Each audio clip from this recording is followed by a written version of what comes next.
O'zbekiston Respublikasi Prezidentining 2025-yil 19-sentyabrdagi PF 173-sonli farmon ijrosini ta'minlash maqsadida bugun Namangan viloyati Milliy gvardiya boshqarmasida aholi va qishloq xo'jaligi ro'yxatdan o'tkazish tadbirlari to'g'risida o'quv amaliy seminar tashkil etildi. Ushbu seminarda Milliy gvardiya boshqarmasi rahbariyati va harbiy xizmatchilar ishtirok etishdi.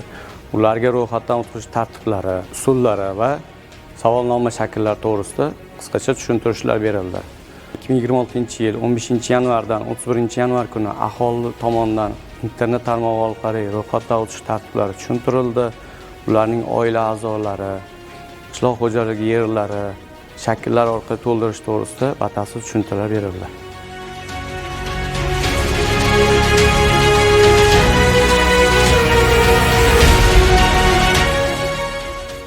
Mana bugun viloyat statistika boshqarmasi mas'ul shaxslari tomonidan Milliy gvardiya Namangan viloyati bo'yicha boshqarmasiga aholi va qishloq xo'jaligini ro'yxatga olish bo'yicha o'quv seminari tashkil etildi. Seminarda ro'yxatdan o'tish platformasi, undagi bosqichlar, shaxsiy ma'lumotlarni to'g'ri kiritish bo'yicha ma'lumotlarga ega bo'ldik.